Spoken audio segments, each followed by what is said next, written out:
नमस्कार दोस्तों, सोचिए, जब किसी सरकारी योजना की लिस्ट निकलती है तो उसमें आपका नाम नहीं होता, लेकिन जब वोटर लिस्ट निकलती है तो वहां आपका नाम जरूर मौजूद होता है।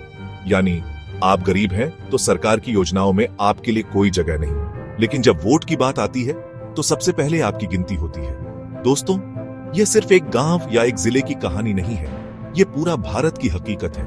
दोस्तों, यह सिर्फ एक गांव या एक जिले की कहानी नहीं है, यह पूरा भारत की हकीकत है। गांव में बाढ़ आती है, सूखा पड़ता है, गैस की दिक्कत होती है, लेकिन योजनाओं का फायदा किसे मिलता है? वही लोग जो पहले से पैसे वाले हैं, जिनके पास पहले से जमीन है, ताकत है, पहुंच है। प्रधानमंत्री आवास योजना गरीब के नाम पर बनी, लेकिन जिनके पास पहले से पक्का घर है वो ही लाभ उठा जाते हैं। गौशाला योजना कागज पर गायें खा जाती हैं, लेकिन गांव की सड़कों पर आज भी आवारा मवेशी घूमते रहते हैं। सब्सिडी स्कीम नाम सिर्फ किताबों में है, असलियत में गरीब किसान बैंक और बिचौलियों के चक्कर काटते रह जाते हैं। नाली और सड़क योजना बड़े बड़े वादे होते हैं, लेकिन गरीब के घर के सामने नाली तक नहीं बनती। नाली और सड़क योजना बड़े बड़े वादे होते हैं, लेकिन गरीब के घर के सामने नाली तक नहीं बनती। लेकिन जब चुनाव का वक्त आता है तो यही नेता, यही प्रधान, यही विधायक आपके घर घर आते हैं। कभी पैर पकड़कर कहते हैं, भाई इस बार मुझे वोट दे देना, तुम्हारे लिए सब करूंगा।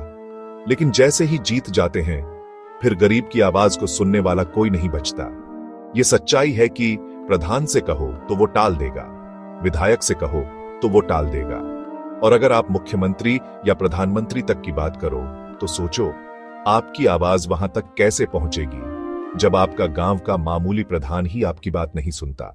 आजादी से पहले भी यही हाल था। देश गुलाम था, लेकिन अमीर लोगों को कोई दिक्कत नहीं थी। वे विदेशों में पढ़ते लिखते, मजे करते, और आज जब देश आजाद है तो हालात वही हैं। गरीब किसान, मजदूर, दलित, पिछड़े आज भी शोषण झेल रहे हैं। उनकी आवाज कोई नहीं सुनता। योजना बने भी तो नाम कट जाता है, लेकिन वोट के समय आपका नाम जरूर जुड़ जाता है, ताकि आप नेताओं की जीत की सीढ़ी बन सके। दोस्तों, यही कारण है कि राइजिंग रहीमपुर चैनल बना है, क्योंकि जिनकी कोई बात नहीं करता उनकी आवाज हम बनेंगे। हमारा मकसद सिर्फ इतना है कि गरीब की आवाज भी उतनी ही ताकतवर बने जितनी किसी बड़े आदमी की। गांव की समस्याएं सिर्फ कागज पर न रहे, बल्कि जमीनी हकीकत में हल हो। लोगों को यह एहसास हो कि उनका वोट सिर्फ नेताओं को कुर्सी तक पहुंचाने के लिए नहीं है, बल्कि अपनी जिंदगी बदलने का अधिकार है। अब सवाल यह है, आखिर जब सरकार गरीबों के नाम से योजना बनाती है तो गरीबों के नाम उसमें क्यों नहीं होते? क्या गरीब सिर्फ वोट देने के लिए जरूरी है? क्या गरीब का हक सिर्फ चुनावी भाषणों तक ही है? दोस्तों, सोचिए, अगर गरीब की नाली नहीं बनेगी तो किसका घर साफ रहेगा? अगर गरीब को आवास नहीं मिलेगा तो वो कहां रहेगा? अगर गरीब की फसल बाढ़ सूखे में बर्बाद हो जाएगी तो कौन देश का पेट भरेगा? ये वो बातें हैं जो हर गांव, हर गली में गूंज रही हैं। हर गरीब आदमी आज यही सोचता है, मेरा नाम योजना लिस्ट में नहीं, लेकिन वोटर लिस्ट में जरूर है, और यही मेरी सबसे बड़ी मजबूरी है। यानी नेता जानता है कि आप उसे वोट देंगे क्योंकि आपके पास और कोई विकल्प नहीं है। लेकिन दोस्तों, वक्त आ गया है, अब गरीब सिर्फ वोट बैंक नहीं, बल्कि निर्णय लेने वाली ताकत बने।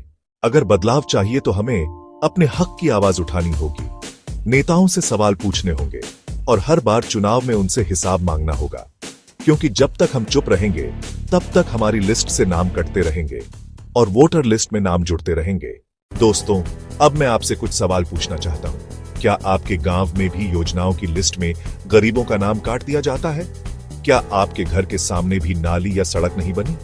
क्या आपने भी देखा है कि चुनाव के वक्त नेता पैर पकड़ते हैं, लेकिन बाद में पहचानते तक नहीं? अगर आपका जवाब हां है तो इस वीडियो को शेयर कीजिए, क्योंकि जब तक हम सबकी आवाज एक साथ नहीं उठेगी तब तक कोई हमारी सुनवाई नहीं करेगा।